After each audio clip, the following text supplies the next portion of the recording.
No próximo bloco, o professor André Ramos Tavares aponta os limites da atual Constituição e a necessidade de uma profunda reforma política que confira cidadania ao povo brasileiro.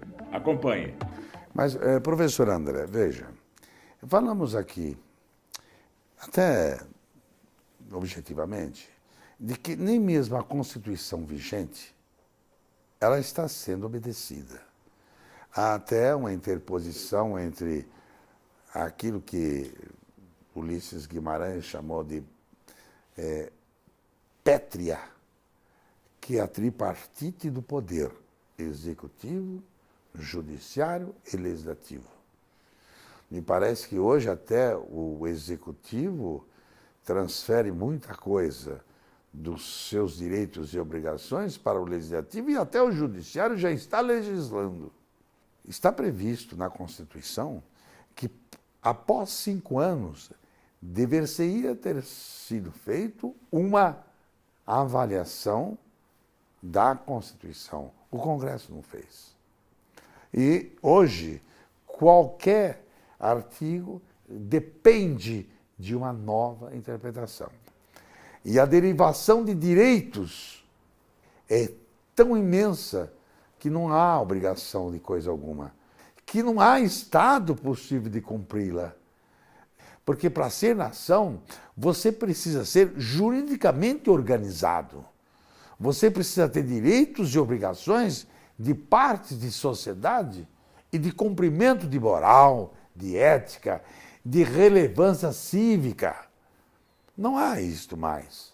Nós não estamos resolvendo o problema para o nosso futuro. Professor, como é que nós vamos colocar uma nova Constituição nesse país? É possível? No meu modo de ver, acho que é até um caminho natural sermos levados a pensar uma nova Constituição. Eu acho que basicamente por 2 ou 3 motivos. Primeiro, eu já mencionei, essa Constituição que está aí foi retalhada. Ao longo de 30 anos, ela sofreu 105 emendas, né? Conta 99,6 de revisão. Cada emenda, não é, com diversas mudanças em diversos capítulos, com diversas introduções retiradas, depois volta. Um mesmo artigo foi reformado diversas vezes. Então, é a estabilidade que o país tem, nenhuma. Mas mais do que isso, a Constituição perdeu o seu ponto de equilíbrio.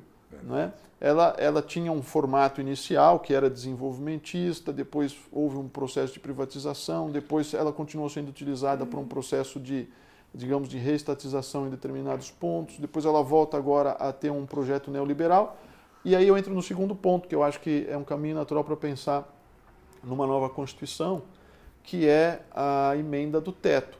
A emenda do teto, né, que foi, no meu modo de ver, elaborada por pressão política muito forte de determinados setores sociais, ela congelou os investimentos. Então, ela suspende a Constituição.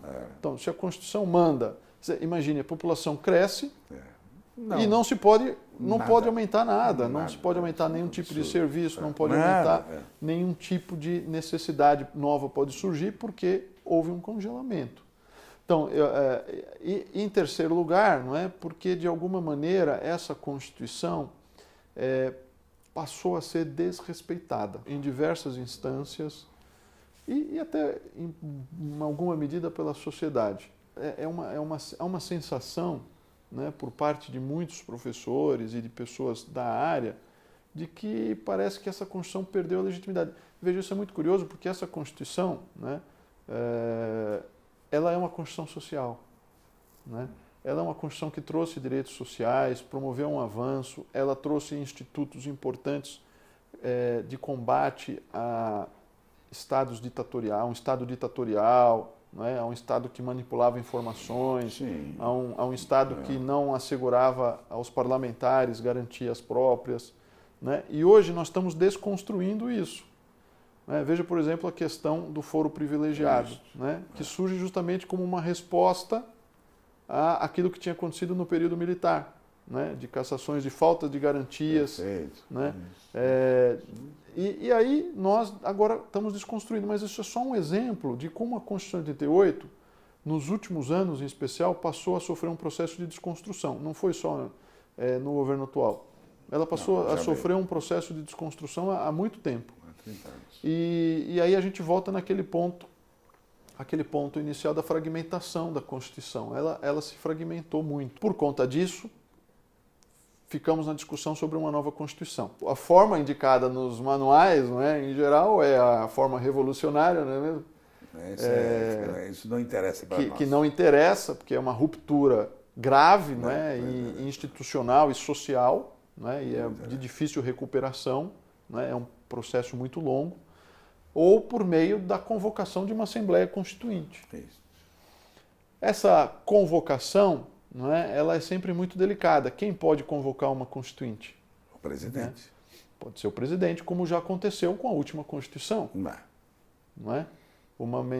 Foi exatamente o legado uma mensagem mandada pelo presidente. Que o Michel pode deixar para todos nós. Se não deixar nada, que deixe isso. Pelo menos convocando uma nova Constituição, porque já que l'État não se moi, que o Estado não é ele, talvez ele pudesse resolver no futuro. Ou seja, é um legado que ele vai deixar. Como aconteceu na última convocação, não é? Foi uma provocação do ex-presidente Sarney ao Congresso, e o Congresso acabou aprovando uma emenda constitucional que convocou uma Constituinte. Aí, veja, eu acho que um dos pontos mais centrais no momento atual, caso viesse a se estabelecer uma Constituinte, é que ela não poderia ser constituída, não poderia ser formada por políticos profissionais, pelos partidos políticos. Ela precisaria ser de renovação, não é? Aquilo que alguns chamam de uma constituinte pura. Não é? Quem participa dessa constituinte não pode ser, na sequência, parlamentar ou exercer cargo ou mandato público. Isso é fundamental, porque se caso ele tiver interesses de qualquer coisa, já ela não deixa. Não será independente. Não é independente. Não é porque a independência não pode ser só formal. É verdade. Eu acredito que se isso tudo viesse a se concretizar, não é, eu teria duas principais preocupações. Uma delas é essa, não é, que ela não fosse mais uma vez a reprodução de algo que a gente já tem produzido em excesso nos últimos anos, que é o mesmo sistema político partidário comandando o jogo. Então precisaria de ter gente nova, ou gente comprometida em só fazer isso e abdicar da política. E um segundo ponto que eu acho também muito importante, eu realmente acho importante por conta da situação do país, né? Que isso é difícil obter, mas a garantia de que o Brasil continue sendo um Estado social.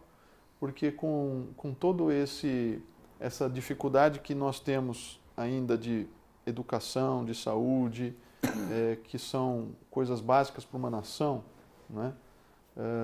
A gente não pode abdicar de um Estado social. Né? E aí eu volto a um ponto teu sobre o excesso de direitos. Né? O excesso de direitos ele pode se tornar, pode banalizar de fato o próprio direito. Né? Então, muitos direitos fundamentais pode significar que nós estamos banalizando e aí ninguém vai dar importância, claro, porque se o mundo todo é formado por direitos, né, praticamente não há mais não há preferências, não há posições de privilégio, que é a ideia central de direitos fundamentais, né, que é algo que não pode ser desconstruído ou nós não podemos nos desapegar disso. Mas veja que o excesso de direitos na nossa Constituição se deu mais por conta do Estado liberal. É o artigo 5º. São liberdades individuais e têm seus custos. Não é? E a sociedade apoia isso. Não é? E não há como não apoiar. Quer dizer, essas liberdades todas são conquistas civilizatórias. Né? Depois, no artigo 6º, 7º, nós temos diversos direitos sociais, direitos do trabalho, também extremamente importantes, nós não poderíamos abdicar disso. Não é? Mas poderiam ser feito por leis complementares. Poderia. Não objetivamente. Poderia, desde que o Estado cumpra. Independente. Na Alemanha nós temos um código de direitos sociais, não está na Constituição. Né? Então, pode ser. Não é? O importante é o Estado cumprir. Talvez aí a questão não seja normativa, seja de vontade política. Também o Estado cumprir. Quero crer que essa conversa nossa, essa troca de ideias, possa enaltecer e informar a todos aqueles que compartilham com o Planeta Azul. E quero fazer um agradecimento pessoal ao professor André Tavares, porque ele ainda é jovem, ele tem muito a que fazer aqui. Porque vamos passar para ele a responsabilidade de resolver esse caso todo. Se ele não puder resolver só, que ele compartilhe com os seus colegas docentes da academia onde ele trabalha, que é a USP, professor do Largo São Francisco, professor de Direito, e que compartilhe com essas ideias para ver se nós possamos, até na vida acadêmica futura, ter líderes, pessoas que possam não congraçar com essas ideias nossas, mas que a coisa não está boa. Não está. Nós temos que arrumar uma solução. E eu quero agradecer ao professor André Tavares pela honra que nos deu aqui, e nós vamos precisar de mais contato, mais pessoas como ele, para que nós tenhamos uma nação melhor. Muito obrigado, professor. Eu agradeço. Agradecemos A honra aqui foi minha. a presença. O Brasil tem muito que discutir sobre o seu futuro. Uma nova Constituição é a chave que pode abrir a porta para uma profunda mudança. Se você gostou da nossa reportagem, acesse e compartilhe o Planeta Azul, a sua revista digital independente e polêmica.